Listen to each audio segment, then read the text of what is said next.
एक छोटे से जर्रे को पहाड़ बना दिया आपने। वैसे अक्सर यही होता है कि जब हम खुद लिख के देते हैं तो तारीफ की होती है। शॉर्ट में बस इतना ही कहना चाहूँगा कि जो ख्वाबें आई नहीं होगी, और this is a very unique album. पूछिए क्यों? क्योंकि इसको गाने वाला भी सरदार जी है और लिखने वाला भी सरदार जी है।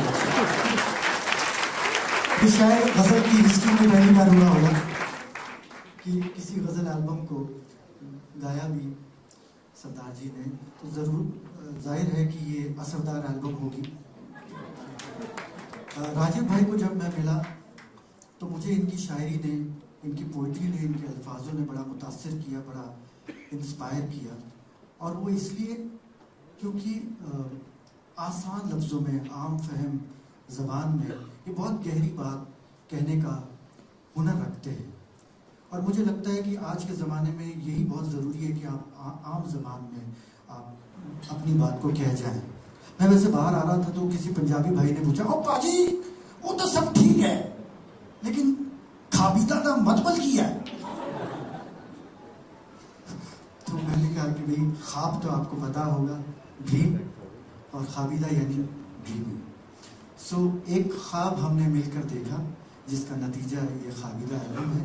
मुझे उम्मीद है कि आप सब अपनी दुआओं से हमें नवाजेंगे। मैं भवंस कल्चरल सेंटर का, ललित भाई का, आपका बहुत तहे दिल से शुक्रगुजार हूँ। You are like a family, you are always with me, with us, Times Music का।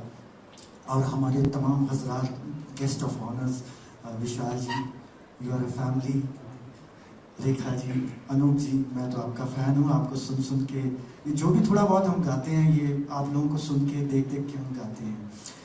Durga ji, Kavita ji, Alka ji, I am a great fan of you, big fan of you, thank you so much. एक फ़ोन किया और आपने हाँ कर दिया in spite of a very busy schedule, thank you so much. और मेरे तमाम दोस्त जो आए हैं, मैं सबका नाम नहीं ले सकता हूँ, अगर आप लोग रुकेंगे लॉन्च के बाद में तो मैं सबका नाम लूँगा, ठीक है? तो thank you everyone for coming. और मैं राजीव भाई से कहूँगा कि आप सबसे मुखातिब हों। जी की चरण वंदना से अपनी बात का आगाज करूंगा। मेरा पहला नमन उन सबके चरणों में जो आज के इस दौर में भी अर्थपूर्ण अल्फाजों, मयारी मौसीकी और गुणी गायकी के खरीदार हैं। मैं नतमस्तक हूँ भवंस कल्चरल सेंटर, ललित जी, नम्रता जी, चांद भाई, पत्रकार समुदाय, टाइम्स म्यूजिक और गौरी जी के सामने। नोकाग्र हूं उन सब हस्तियों का जो हर लिहाज में मुझसे बड़ी है, लेकिन जिनके प्यार ने हमें ये हौसला दिया कि हम उन्हें अपनी जुर्रत में भागीदार होने के लिए न्योता दें। और ये इनकी महानता है कि इन्होंने हमारा बुलावा स्वीकार कर लिया। तो आप सबका बहुत शुक्रिया। अनूप जलोटा जी, अलका याग्निक जी, विशाल भारद्वाज जी, रेखा भारद्वाज जी, कविता जी, दुर्गा जी, तुलसी रैना जी। कला जगत के दिग्गजों के चरणों में नतमस्तक हूँ। रमेश तिवारी जी, राजेश्वरी सहदेव जी, अभी कुछ पहुंचे नहीं होंगे पर रिकॉर्ड हो जाएगा। वरुण वडोला जी, राकेश बेदी जी, अखिलेंद्र मिश्रा जी, नरेंद्र गुप्ता जी, सुलभा आर्या जी, साधना सिंह जी, संगीता बबानी जी, मनीष वत्सल्या जी, संजय कैनी जी, डॉक्टर मनीष जी, डॉक्टर जया सिन्हा जी, अशोक बिंदल जी, उज्जवल चटर्जी, हरप्रीत जी, मीनल जी और फिरोजा जी। दोस्तों, आज से करीब 3500 साल पहले शतरंज का आविष्कार इसी खित्ते में सीजा ने किया था।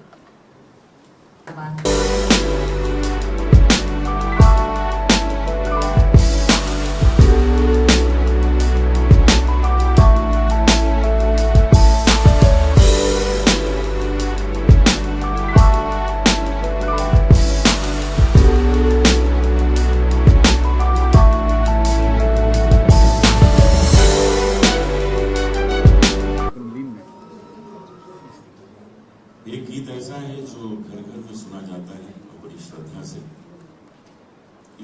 देते हुए देना दाता, उसके कंपोजर हमारे साथ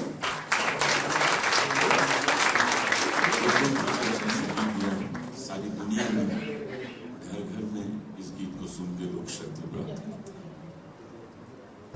राजीव जी ने जो कमाल की बात हमको बताई, पता लगा कि चावल इतना महंगा हो सकता है। तो इनकी जो खासियत है, जिस तरह लिखते हैं, उस पर एक शेर मैं इनको कह देता हूं कि उसकी शख्सियत ही कुछ ऐसी थी, उसकी शख्सियत ही कुछ ऐसी थी कि दिल ना देता तो जान चली जाती।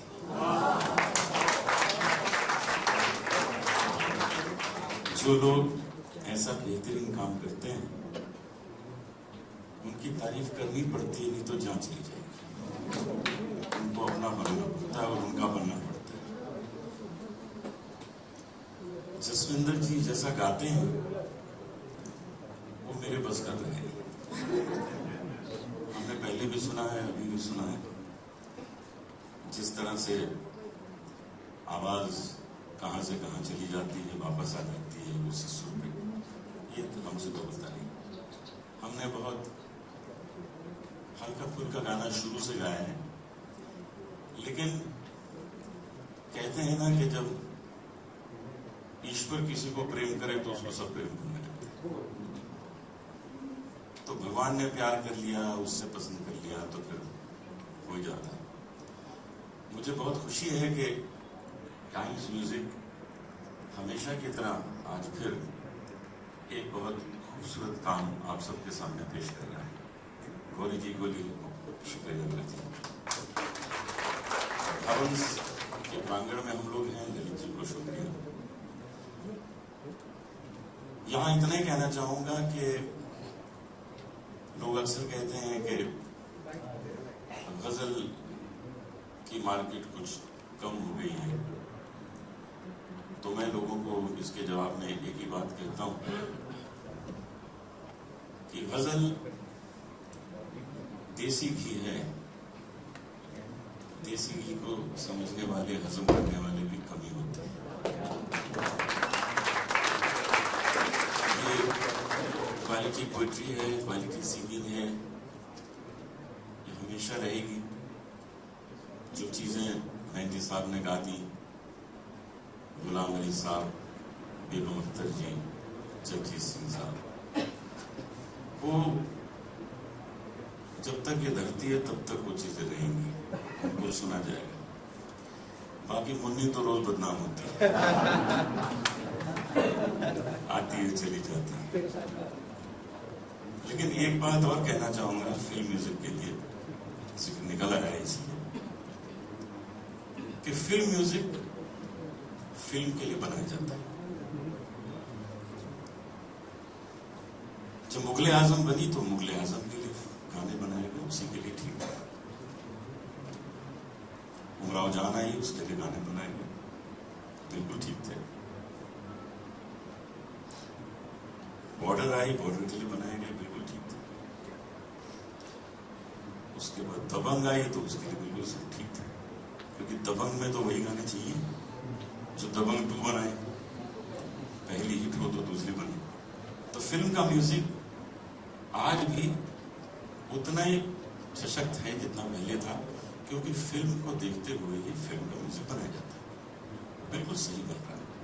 तो मैं आज के सभी म्यूजिक डायरेक्टर्स को बहुत बहुत बधाई देता हूं कि वो फिल्म की समझ को, फिल्म को समझकर फिल्म के हिसाब का संगीत देते हैं और वो संगीत चलता है। आज एक बार फिर जसविंदर जी को, राजीव जी को बहुत बहुत बधाई है। इतना खूबसूरत एल्बम आप सामने लेके आए।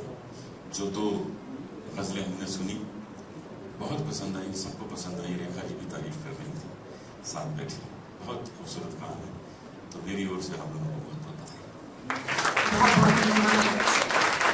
It has been a pleasure to have you and a privilege to.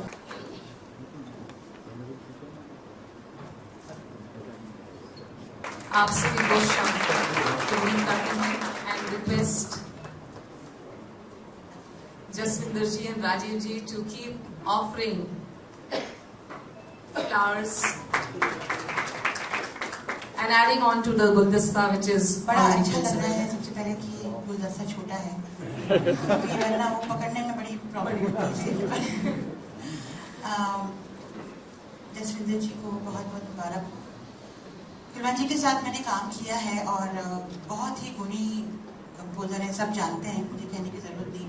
तो गुणी पिता के गुणी बेटे, जो कि बहुत मीठा गाते हैं, बहुत रसीला गाते हैं, बहुत सुलझा हुआ, बहुत ठहराव से गाते हैं। और जो गज़लें सुनी मुझे बहुत ही मीठी लगी, बहुत ही अच्छी लगी। राजीव जी आपको भी मुबारक, टाइम्स म्यूजिक को मुबारक।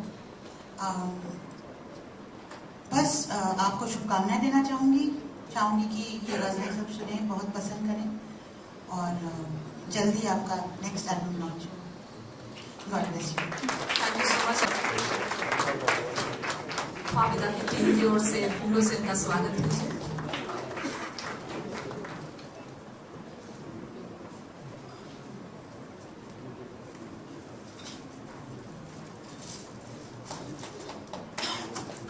मैं कुलदीप जी का बहुत ही बड़ा फैन हूँ, बहुत ही बड़ा फैन हूँ। उनके कॉम्बिनेशन सुन के हम लोग बड़े हुए हैं।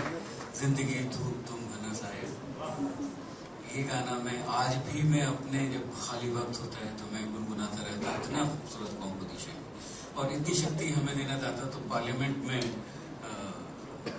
सुषमा स्वराज जी ने वोट किया। हमारा जो कॉपीराइट लॉ एक्ट जिसके लिए हम लोग लड़ रहे थे बहुत सालों से, तो जब फाइनली पास होना था तो सुषमा स्वराज जी ने उसमें एक वाकया दोहराया, बताया सबको कि जब कुलदीप जी ने उनको बताया कि उस गाने से आज तक कुलदीप जी को 1 रुपया नहीं मिला, तो उनका, और ये पहला एक ऐसा वाकया था जिसमें कि ऑपोजिशन और गवर्नमेंट दोनों साथ में थी।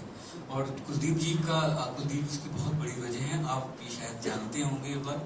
और ये कुलदीप जी बहुत बड़ी वजह है, इतनी शक्ति हमें देना दाता गाना बहुत बड़ी वजह है उस कॉपीराइट एक्ट।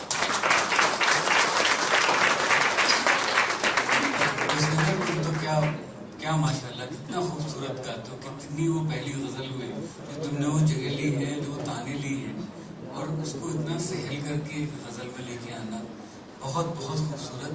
और टाइम्स म्यूजिक का बहुत शुक्रिया कि गजल को जिंदा रखने के लिए, और बहुत शुक्रिया इस बात के लिए, क्योंकि गजल को हमको जिंदा रखना है। वैसे तो गजल खुद ही जिंदा रहेगी, हम कौन होते हैं रखने वाले। और आप बहुत खूबसूरत लिखते हैं, बंद न कर आवाज खामखा।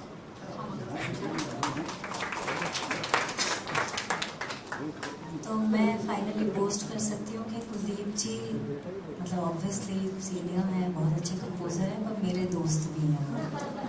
हमारी एक अलग सी दोस्ती चलती है म्यूज़िक चाय की, और वॉक पे कभी कभी मिल जाते हैं तो सुबह कुलदीप जी गाने से निकलते हैं, बताते हैं बहुत लंबा भी वॉक करके आ गया। तो मेरी वो भी उनके साथ दोस्ती है म्यूज़िक के अलावा, और मैं I really cherish and value that friendship with him. And Jaswinder is contemporary and बहुत ही अच्छा गाते हैं। हर एल्बम के साथ जसविंदर के गाने की जो ऊंचाइयाँ जो बढ़ रही हैं, जो उनकी वॉइस में और मैच्योरिटी आ रही है, जो उनकी गायकी तो हमेशा ही अच्छी है, लेकिन उसमें और जो उनका अंदाज है और जो वजन आ रहा है, वो मुझे as a singer it's very inspiring for me. मैं कभी और थोड़ा रियाज करूँगी, एक अरतान मेरी भी ऐसी लग जाए। And thank you Gauri for doing this, and Rajiv आप बहुत अच्छा लिखते हैं। खासतौर पर जो आपने किस्सा सुनाया तो हम वही बात कर रहे थे, उनके हमें पता ही नहीं था। बहुत ही आपने एक हमारे उसमें एक अच्छा किस्सा सुना के हम लोग एजुकेट किया इस बारे में। Thank you and I am very honoured कि मुझे इस एल्बम के सेलिब्रेशन में मुझे इसमें शामिल किया है। बहुत बहुत धन्यवाद। हमारी ध्वनि दुनिया को शुरू से खरीदकर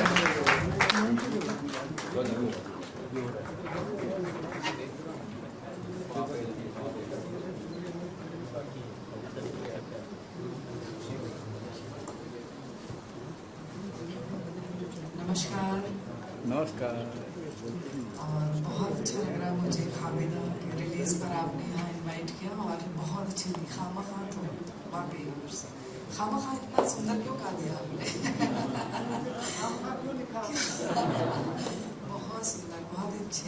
अल्फाज हैं और आपने बहुत अच्छा लिखा, बहुत ही बेहतरीन गाया। गौरी जी कमाल है, और कुलदीप जी, आपका आशीर्वाद जी, थैंक यू सो मच। तो मैं तो चला गया पीछे अपने गुरुजी के पास में। शायद आप लोगों को नहीं पता है, मेरे गुरुजी जो थे उस्ताद बड़े गुलाम अली खान साहब के शिष्य थे विनोद जी, और रेखा जी के जो गुरुजी थे अमरनाथ जी, दोनों जिगरी दोस्त थे। तो मेरे गुरुजी तो बेचारे सोच से मेरे पास में ही है, और अमरनाथ जी भी सोच से पास में है। और जब मैं देखता हूँ तो मैं पीछे चला जाता हूँ, गुम हो जाता हूँ। राजीव के बारे में मैं इतना ही कहूँगा, मेरा भाई बहुत अच्छा लिखता है। और कुछ लाइनें मैं अभी ध्यान में था तो देख रहा था, मैं सोचा कि वो लाइन कहता हूँ कि ओदी तस्वीर मैनू मेरे अखां च दिसदी है, ओदी तस्वीर मैनू मेरे अखां च दिसदी है, अखां तो होके कन्ना दे विच कुछ कह के तुर जाती है। ओदी तस्वीर मैनू मेरे अखां च दिसदी है, अखां तो होके कन्ना दे विच कुछ कह के तुर जाती है। तुर तुर के मैं पटियाले तो बॉम्बे आ गया तो जी रहना। राजीव मुझे यही मिला है, तुर तुर के पटियाले तो मैं बॉम्बे आ गया तो जी रहना, हुजूमा तो पा नहीं जाके। हुजूम से हम लोग भीड़ से थोड़ा दूर रहते हैं, मुझे पीआरशिप की जरूरत नहीं है, क्योंकि मैं अगर जिंदगी में खुद अपने आप को पढ़ के आया हूं तो पढ़ाई की कितनी है तो समझ में नहीं आया। लेकिन जो उस्तादों ने, हमारे बुजुर्गों ने, इतने बड़े बड़े दिग्गजों ने हमारी मिट्टी को वो फिलोसफी दी है, वो कहीं गुम हो गई है। आज की जनरेशन को फिलोसफी का ABCD भी नहीं पता है, तो हम जनरेशन को क्या दे रहे हैं, बात वो है। तो एक इंसान अगर इंसानियत के नाते आके यहाँ पे अगर मैं उस मैसेज की बात करता हूँ तो वो मैसेज क्या होती, तस्वीर मैंने मेरे अखां च दिसदी है, अखा तो होके कन्ना दे विच कुछ कह के तुर जाती है। उसकी फ्रीक्वेंसी क्या कहती है, तुर तुर के पटियाले तो बॉम्बे आ गया तो ची रहना, होजुमा तो परे जाके होका ते ही का दिया गल्ला नु लेके बह जाती है। आपको लगता है कि मुंबई शहर में ये जो इतने जो नामचीन लोग हैं और आप भी सब बुरी लोग यहाँ बैठे हैं, we don't have time to even think, forget about anything else, मगर जब एक जसविंदर जैसा कोई टैलेंट होता है जिसमें ये आग होती है, इतनी मेहनत होती है, उसमें जो एक एक्सेल करने की जो एक कंसिस्टेंटली जो एक उसकी जो प्रयास है, जो हिम्मत है, और पापा जी का तो खैर उसके सर पे हाथ है, बचपन से मैं देख रही हूँ, लेकिन जो उसने कंसिस्टेंटली जो अपने करियर ग्राफ बनाया है या उसने जो अचीव किया है musically as well as professionally, I think it's unmatchable, unparallel. Give him a very big hand. गजल तो जिंदा है ही, वो चुनती है वो किसमें जिंदा रहेगी। उसने तो जसविंदर को चुना है, और हम अब ऐसे फेज में आए हैं, अब हम ऐसे फेज में आए हैं कि हम ये जान ले कि ये जसविंदर सिंह का युग है, इसको मानो।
मोहब्बत जगाती है तो उसको कौन जिंदा रख सकता है। ये गज़ल है जो लोगों के दिलों में मोहब्बत जिंदा रखेगी और हमेशा रखेगी। हम लोग जब गज़ल गाते हैं तो उन शायरों को सलाम करते हैं जिन्होंने लिखा है। हमारी गायकी पर तो बाद में वाह वाह होती है, पहले उन शेरों को दाद मिलती है जो शेर उन महान शायरों ने लिखे हुए हैं। तो आज ख्वाबीदा एल्बम रिलीज़ हुआ है, राजीव राणा जी ने लिखा है, हमारे जसविंदर सिंह जी ने गाया है, जो देश के बहुत बड़े कंपोज़र कुलदीप सिंह जी के बेटे हैं। आज जसविंदर सिंह जी का नाम सारी दुनिया में है, जगह जगह वो जाते हैं, गाते हैं और उनकी गज़लों को लोग बहुत पसंद करते हैं। मैं बहुत खुशनसीब हूँ जो आज के फंक्शन में आया हूँ और अपनी तरफ से पूरी टीम को, टाइम्स म्यूज़िक को भी और भवन्स को भी अपनी ओर से मुबारकबाद देता हूँ। हम लोग हमेशा अक्सर ये सोचते हैं कि गज़ल का फ्यूचर क्या है, गज़ल जिंदा कैसे रहेगी, लेकिन मेरा ये मानना है कि गज़ल खुद चुनती है कि वो कहाँ ज़िंदा रहेगी, किस में ज़िंदा रहेगी, और गज़ल ने खुद जसविंदर सिंह को चुना है। और ख्वाबीदा इतनी लाजवाब म्यूज़िकल रसीली सुरीली एल्बम है और जो मैं एक्सपेक्ट करती हूँ जसविंदर सिंह, क्योंकि वो कुलदीप सिंह के बेटे हैं और ख़ुद भी बहुत ही सुरीले गाते हैं, तो मैं एक्सपेक्ट करती हूँ कि वो बहुत ही अच्छी एल्बम है और मुझे तो बेहद पसंद आई। और मैं उम्मीद करती हूँ कि जितने सुनने वाले हैं और गज़ल को पसंद करने वाले हैं और गज़ल को जो पहली बार सुनने वाले लोग भी हैं, वो इस एल्बम को ज़रूर पसंद करेंगे, इन गज़लों को पसंद करेंगे। और ना ही सिर्फ एल्बम को, मुझे लगता है डिजिटल मीडिया आजकल जो हम लोगों की सबकी दुनिया का सबसे बड़ा एक हिस्सा है, उस पर भी मुझे लगता है कि उसकी एक बहुत एक अच्छा वायरल होगा और अच्छे गाने का ईरा वापस दौर आएगा। Thank you.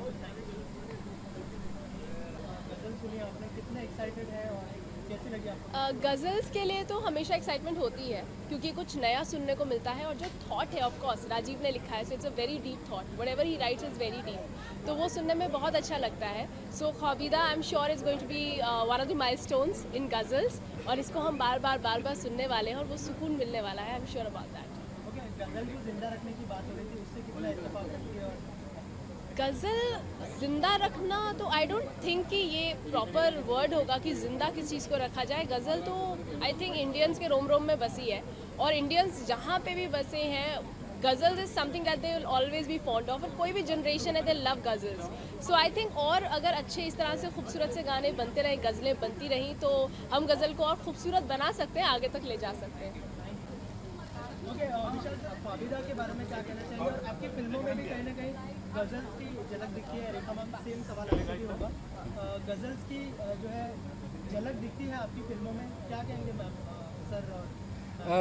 हम लोग जिस दौर से आए हैं, बड़े हुए हैं, 80s में गज़ल एकदम अपने पूरे पीक पर थी, जब जगजीत सिंह साहब, मेहंदी हसन साहब और गुलाम अली साहब वो लोग रॉक स्टार्स की तरह हुआ करते थे और हम लोगों ने बहुत मुशायरे वहाँ पे आम रोज़ हुआ करते थे। उस वक्त का दौर से आए, तो गज़ल से हमारी एक अलग लेवल की मोहब्बत है, एक अलग किस्म की मोहब्बत है। और ख्वाबीदा एल्बम बहुत ज़्यादा अच्छा है, जसविंदर बहुत अच्छा गाते हैं, इसमें तो और बहुत अच्छा गाया है, और राजीव राणा जिन्होंने लिखा है बहुत खूबसूरत लिखा है। मैं बचपन से गज़ल गाती रही हूँ, तो जब समझ भी नहीं आती थी पोइट्री तब भी गज़ल गाती थी, तो इसलिए गज़ल से ख़ास रिश्ता है। और जैसा विशाल ने कहा, हम लोग कॉलेज में गज़ल सुनते हुए बड़े हुए हैं, साथ वक्त गुजारा है, और जसविंदर को मैं सालों से सुन रही हूँ और हर बार उनका गाना और अच्छा होता है और ख़ूबसूरत होता है। ये एल्बम आई वुड से, क्योंकि उन्होंने कंपोज़ भी किया है, इसको खुद प्रोग्राम भी किया है, तो उनका पूरा रंग है और वो बहुत खूबसूरत रंग है। मेरी दुआएं हैं कि वो बस ऐसे ही काम करते रहें और ऐसे ही गज़लें गाते रहें, बढ़िया बढ़िया। और Rajiv Rana, I am happy to discover him through Jaswinder, कि उन्होंने इतनी खूबसूरत गज़लें लिखी हैं। सर, मैम म्यूज़िक का जिस तरह का दौर चल रहा है उसके अंदर, जैसे मैंने सर को पूछा था कि उनकी फिल्मों में जो है झलक दिखती है गज़ल जी, तो उस चीज़ को ज़िंदा रखना कितना ज़रूरी है, स्पेशली अगर फिल्मों की बात करें, क्योंकि सिंगर्स भी आते हैं अभी रिक्रिएट किए जा रहे हैं पुराने गानों को, तो आई थिंक फिल्मों में तो आ ही जाता है, बिकॉज जैसे वो बात हो रही थी कि फिल्म का म्यूज़िक जो स्टोरी बेस्ड होता है, तो उसमें कोई ना कोई सिचुएशन आती ही है। नॉर्थ की बात होगी तो भी गज़ल आएगी, एक मुस्लिम कल्चर में कुछ फिल्म में वो ऐसा रंग आएगा तो गज़ल की बात होती है। और कुछ स्पेशली फिल्म मेकर्स हैं, कुछ कंपोजर्स हैं जो ख़ास तौर पे उनके आपको फिल्मों में और उनके म्यूज़िक में वो रंग ज़रूर दिखता है।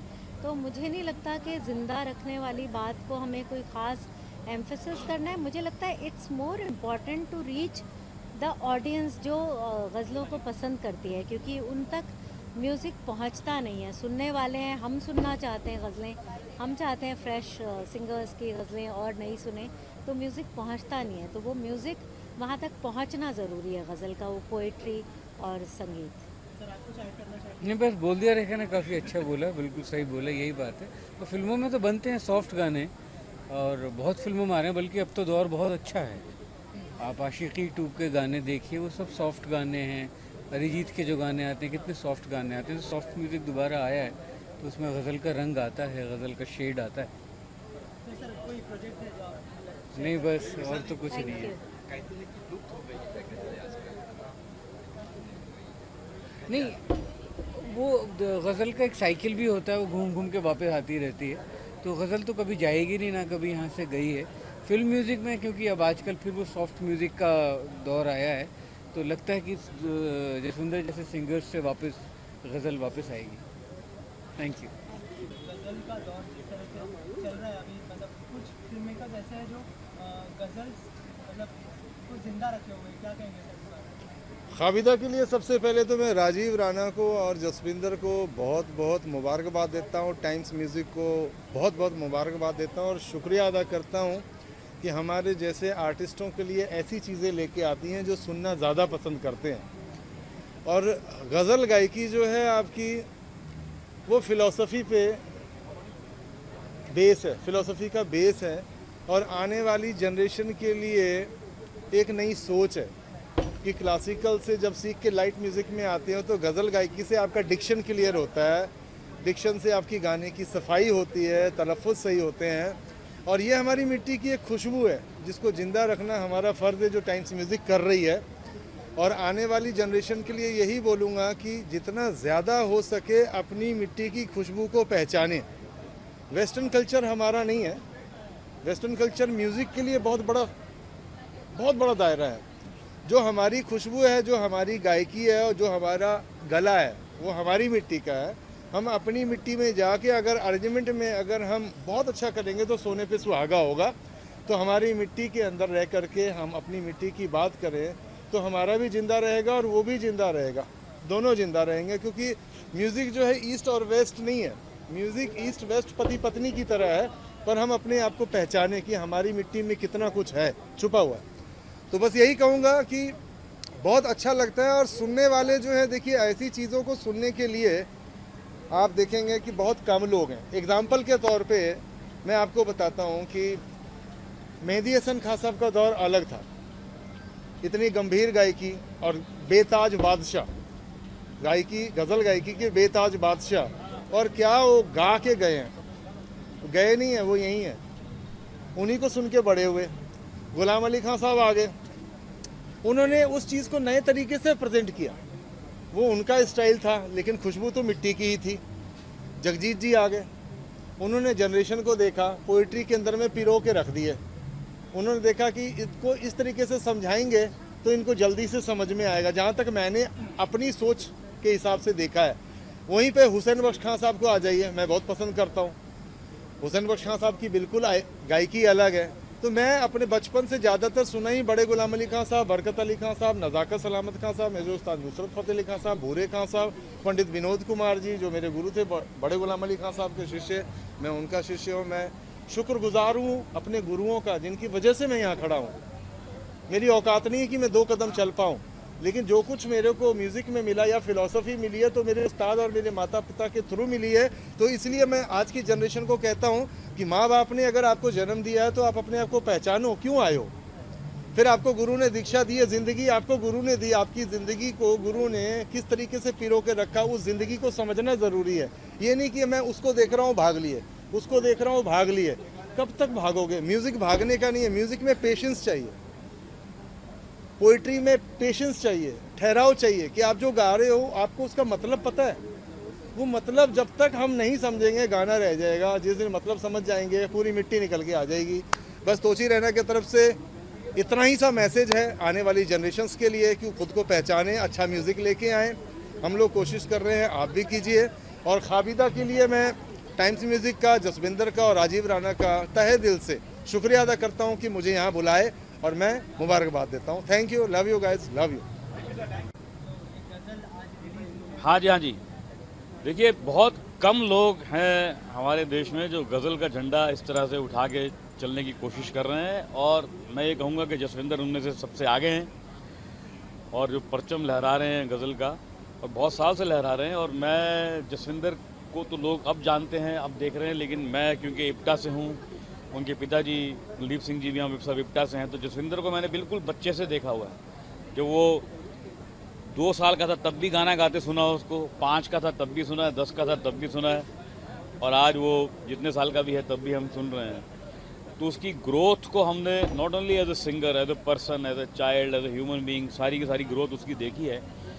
और वो कमाल का, जिसको बोलते हैं ना कि एक, मैं ये कहूँगा कि तराश तराश के जो एक शुरू से जो कुलदीप जी ने एक हीरे को निखारा है, वो हमारे सामने हमने देखा उसको निखरते हुए, और आज वो हीरा बिल्कुल बिकने के लिए बाज़ार में आया है और बहुत सारे उसके चाहने वाले हैं। आई एम सो हैप्पी, और मैं बस यही कहूँगा कि मेरी बेस्ट विशेज़ हैं ख्वाबिदा के साथ। और हालांकि जो शायर हैं राजीव राणा जी, मैंने ज़्यादा इनको नहीं सुना है, लेकिन अब इनकी बातें सुनने के बाद मेरा दिल कर रहा है कि मैं इनको सुनूं, तो मैं वेट कर रहा हूँ कि कब मैं गज़ल सुनने का मुझे वक्त मिले। Wish him all the best, wish them great luck, गज़ल बहुत चले और पसंद आए लोग। सर क्या कहना चाहेंगे, ख्वाबिदा जिस तरह से लोग अप्रिसिएशन कर रहे हैं, कितने एक्साइटेड हैं, और गज़ल कैमरा इधर है, वो बात को सुन के कितना अच्छा लगता है, तो आप दोनों से जानना। देखिए, एक ख्वाब जो है वो मैंने और राजीव राणा साहब ने मिलकर देखा था, जिसका नतीजा ये खाबिदा एल्बम है। और आज इस लॉन्च फंक्शन में हमें बहुत ही अच्छा लग रहा है कि जितने भी सेलिब्रिटीज़ आए, गेस्ट्स आए, हमारे दोस्त आए, सभी को जानलेवा जो हमारी गज़ल है और खाम खा गज़ल बहुत पसंद आई। और मैं राजीव भाई के बारे में बस इतना कहना चाहूँगा कि मैं जब इनसे मिला तो इनकी शायरी ने, इनकी पोइट्री ने मुझे बड़ा मुतासिर किया, बड़ा इंस्पायर किया। और इनकी एक ख़ास बात है कि आसान लफ्ज़ों में ये गहरी बात बयां कर जाते हैं, ये इनकी ख़ास बात है, और यही खाबिदा की गज़लों में है। राजीव भाई, जसविंदर सिंह जी के बारे में जो सब उन हस्तियों ने बोला, आप सब ने सुना होगा।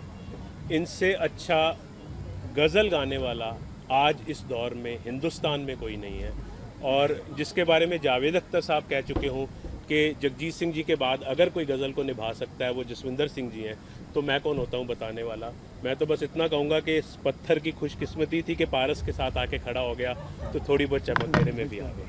Thank you. कोलैबोरेशन कैसे हुआ आप दोनों का? क्योंकि जैसे हमने गज़ल में देखा कि काफ़ी मतलब ऐसा लग रहा है कि एक ही जन ने एक जिस्म दो जान, एक जिस्म दो जान कैसे? नहीं, बिल्कुल मैंने जैसे पहले बताया कि मैं जब राजीव साहब से मैं मिला तो इनके एक लॉन्च में मिला था, और मुझे इनकी शायरी, इनके गाने, इनकी पोइट्री बहुत पसंद आई थी। और मैंने इनसे दरख्वास्त की थी यार कि अगर कभी मौका मिले तो मुझे भी आप मौका दें, तो इन्होंने मुझे मौका दिया।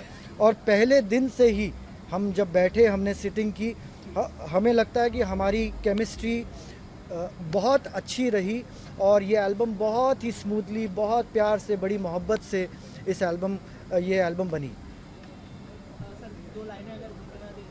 गुनगुनाने वाले तो ही हैं तो सर, हीरा खरीदने की और परखने की औकात हर किसी की नहीं होती ना, तो अच्छी बात है कि कम गाने वाले हैं, क्योंकि ये गाना इतना मुश्किल है कि आम आदमी गा ही नहीं सकता। जसविंदर सिंह जी गा सकते हैं, इसलिए गा सकते हैं कि कुलदीप सिंह जी के बेटे भी हैं, उनके शिष्य भी हैं, और इतना रियाज इन्होंने किया है। और ये मेरी खुशकिस्मती है कि मेरे सादा से लफ्ज़ों को इनकी ज़बान मिली, इनका मधुर कंठ मिला, और उनमें भी जान आ। देखिए, ऐसा है कि गज़ल का जो ये जॉनरा है, ये बहुत ही मुश्किल जॉनरा है, और बहुत इसमें रियाज की ज़रूरत है, मेहनत की ज़रूरत है, पेशेंस की ज़रूरत है। मैं पिछले, मुझे लगता है 20 सालों से मैं रियाज़ कर रहा हूँ, गज़ल की खिदमत कर रहा हूँ। और बस मैं चाहूँगा कि आप सब अपनी दुआओं में हमें याद रखें और खाबिदा एल्बम को अपनी दुआओं से नवाजें। Thank you. Thank you. Thank you.